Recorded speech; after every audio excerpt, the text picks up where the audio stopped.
This is it.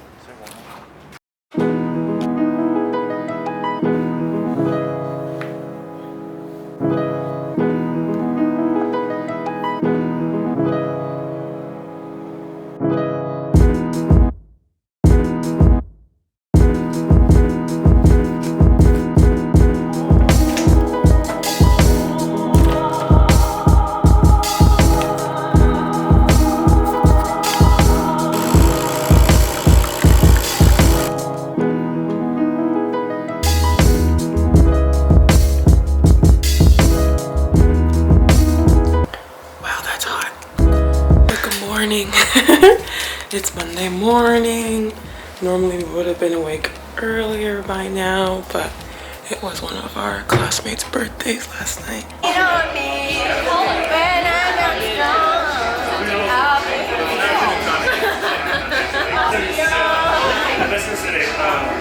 Hello, here we go. Someone's going to have to tell me if it's too strong.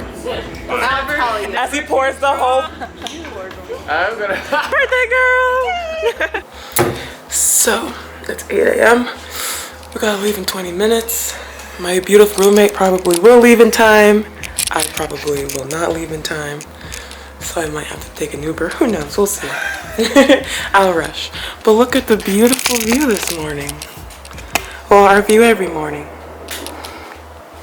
So I honestly don't have time to be making this video. But I'm doing it for you guys. This is what it's like to be a Yale student abroad. I need to like shower, brush my teeth, do my makeup, do my outfit. Let's get it. So honestly, I was going to be late whether or not I recorded this video, so let's kill two birds with one stone.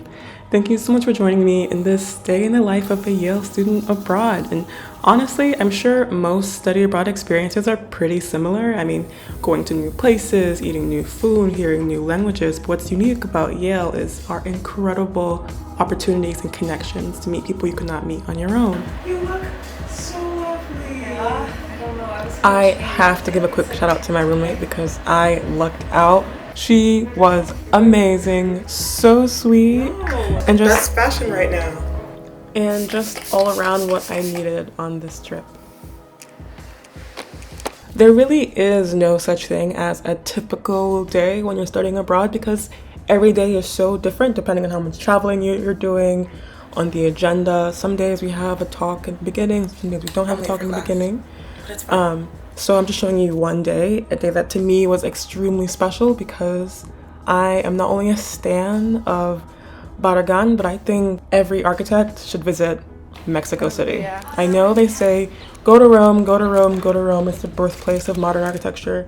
Mexico City exemplifies a really beautiful and unique confluence of the international modernist style with attempting to implement mexicanidad or Mexicanness.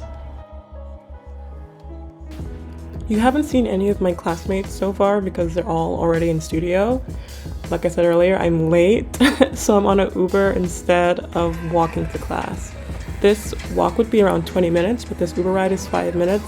So in these 5 minutes, I'm watching a video that we were supposed to watch last night, but again, it was the first day. I'm not worried though, because I know quite a bit about Luis Barragán since I wrote a 40-page paper on him. But here is our studio. Apologies for my shaky video. I didn't even realize I wasn't holding my camera still. But I love how green it is, including the accents of the railing.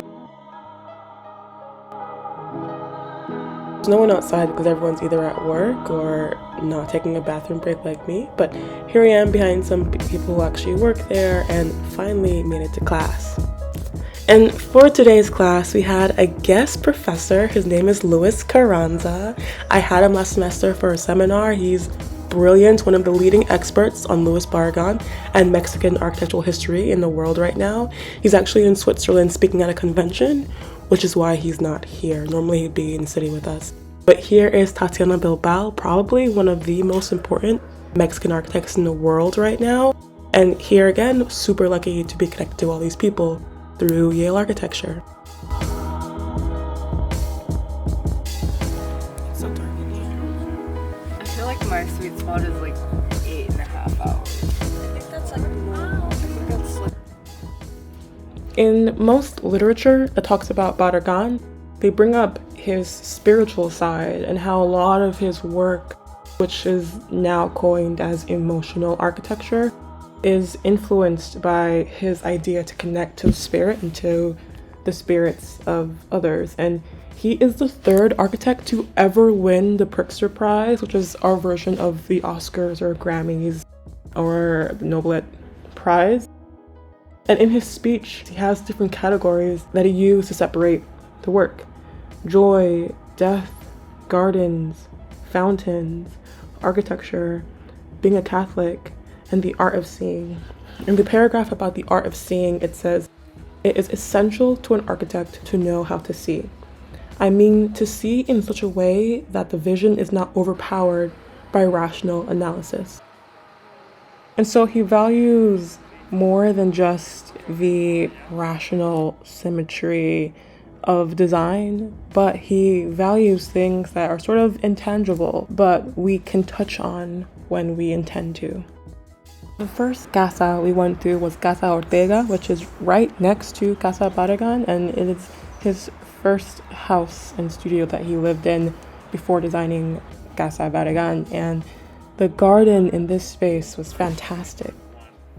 This was built between 1940 and 1940. Attracts your attention and makes it has never been repainted. Notice that it's a little dark in the upper part. This is the original color that Luis Barragán put. And this chairs, well, this is another. When the average architect thinks about Barragan, they think about color, think about light. They think about using color and light in a way that makes something new and adds to the spirituality or the feel of the space. But he was also really clever in a lot of little details that no one else has been able to copy. He is the king of framing views and playing with levels and water and all of the words he used in his speech: life, death, joy, fountain, beauty. After being blown away at Casa Ortega, we had a quick little lunch break before we got to the main show, which is, this is it. This is the beauty of study abroad.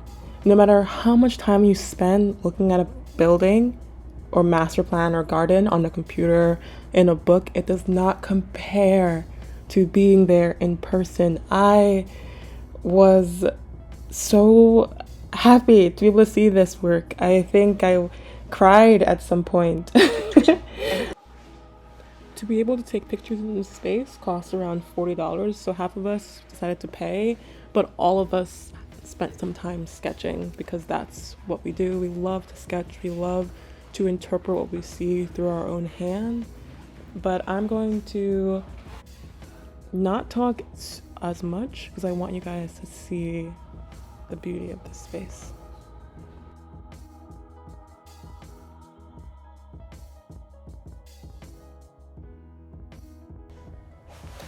Casa Barragan is probably his most prolific work, considered a masterpiece. There is an intimacy obvious in the selection of material and program because he was designing for himself. It was built in 1948 and it was his primary residence until he died in 1988. And he was able to explore design principles completely uninhibited. Casa Barragan exists as a direct architectural contemporary to the works of his inspirations, Frank Lloyd Wright, Mies van der Rohe, and Le Corbusier. I was actually so happy to see all these Africa books and to see how much he was inspired by the African continent, which we don't hear about so much in school or in history classes. This building, instead of being in El Jardín de Pedregal, this super luxurious space that he actually helped, my gosh, the light, find and build up, he put this in a very unassuming town in Mexico City called Tacubaya.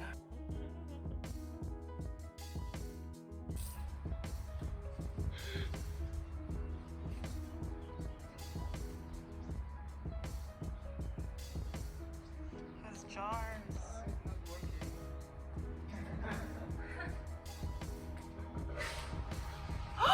Oh!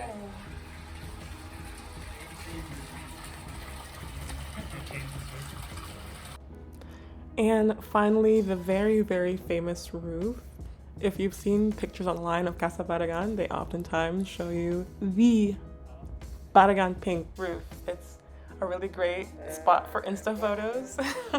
I actually took some, but I think this experience was magical, and my camera and phone both died kind of soon after this point, which was great because I walked back through the building in silence to just retake it in because it was really magical.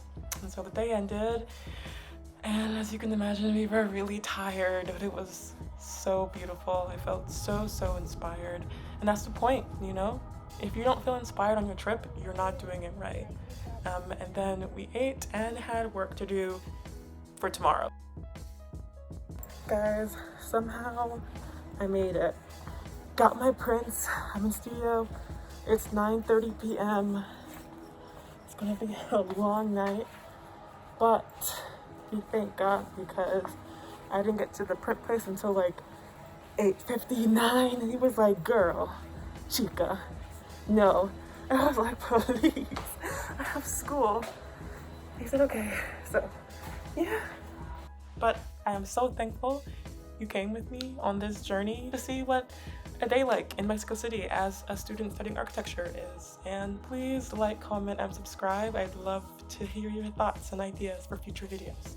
Bye!